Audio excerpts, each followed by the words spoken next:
All right, so let's start off our agenda with an agenda review. Alice, did you want to add anything or look at that and make sure that the agenda works for you?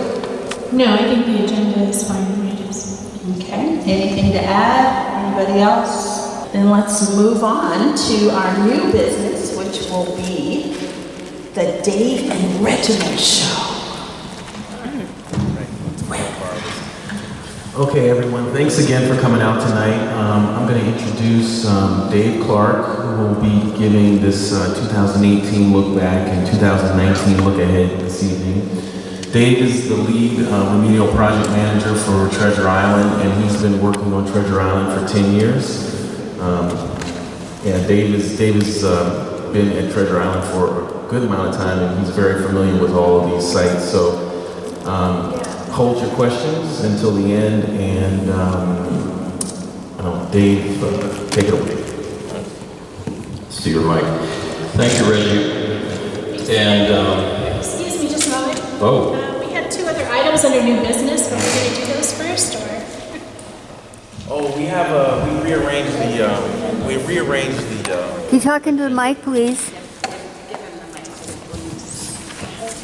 I'm sorry. So the agenda that was mailed out, we've rearranged it. Okay. So here, thank you.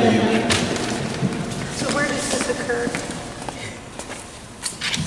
Yeah. So we rearranged the agenda. So the one that was handed out at the entrance is the current agenda. Great, thank you for clarifying.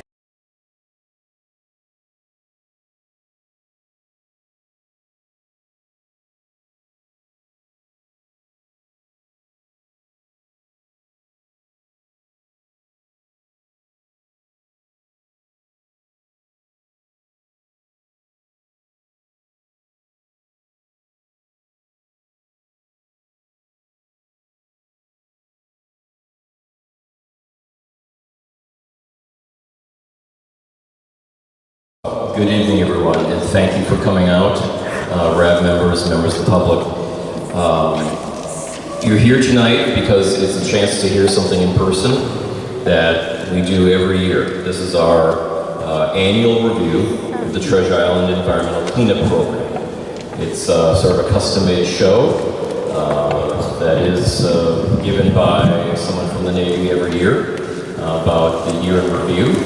And we take a look forward to 2019 for the Environmental Restoration Program. Something we've been probably doing for almost 20 years now as an annual refresher for the RAB. And we still do it every year. And I think it's a good update for anyone that makes it out here this evening. So thank you everyone for coming out. Since the establishment of the RAB in 1994, we've had quite a few meetings. I think we're up to, this is 196, I think, tonight. So things have been going on for quite a while. And while this doesn't look at the entire program, it looks at 2018 and then, of course, 2019, where we're going. So that's a good sense of what's going to happen tonight. Slide number 2. It's going to be broken into two parts. There's going to be a year in review for 2018, and then our proposed plan forward for 2019.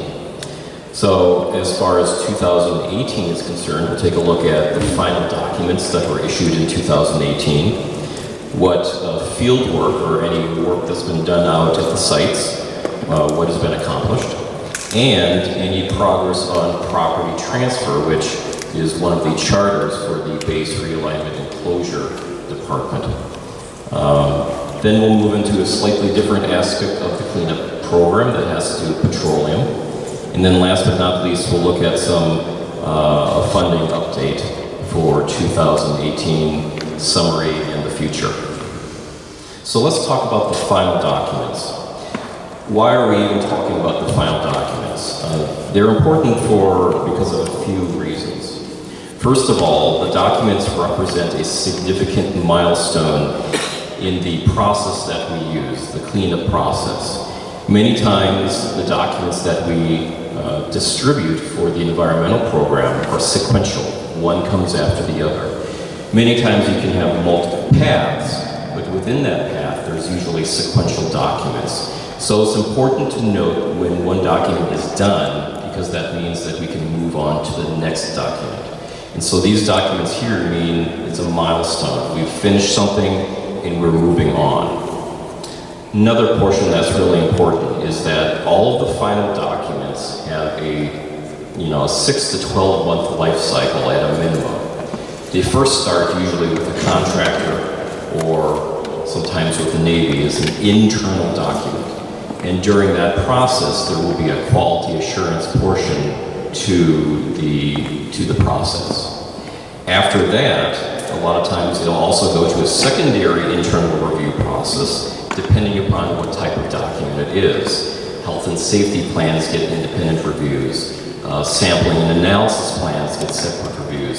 Sometimes council gets involved as well, before the document even goes out to the regulatory agencies for their review and comment.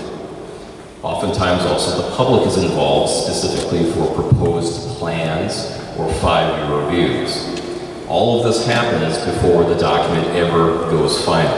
And so when you have a final document, it represents quite a lot of oversight and input into that final document. So you see 6 documents here for the various sites on Treasure Island, and they're highlighted on the map. So you'll see certain documents regarding Site 24, Site 6, 12, Site 32 in the northeast corner. And we'll talk about these sites later on in the presentation.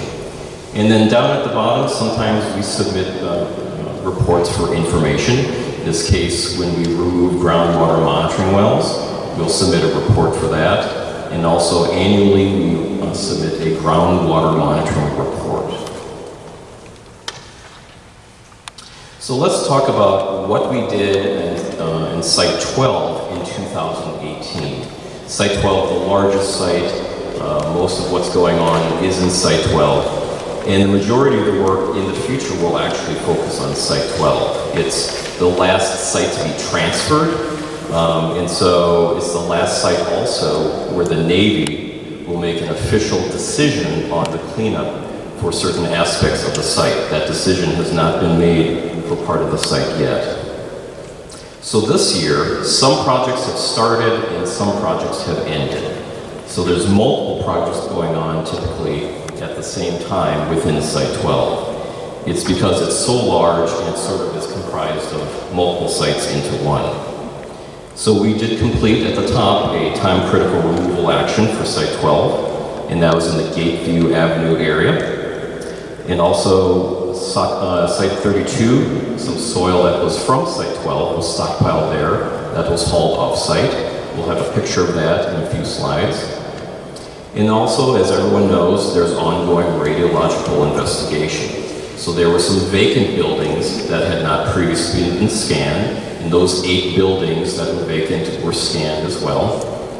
And then we almost have 100% of the open space scanned for RAB. Started several years ago, and there were some open spaces between fence lines and other things that need to be scanned, and we got those scanned as well. And then last but not least, we began some pre-work for some projects that are up and coming. So we have several buildings that need to be demolished. And so there's a lot of things that go into making sure that we demolish those properly, and a lot of pre-demolition activities like asbestos abatement and appliance recycling. That has to happen before we can demolish the building. And last but not least, we began what we're calling pre-excavation sampling for the northern excavations. And this is an extra step that we do just to make sure we get ahead of the game, so that when we dig the hole, we know that we got everything. That way, for most of the excavations, it'll just be one day out in the field. We'll open the excavation and we'll backfill it the same day. So moving on to a map, I just wanted to show someone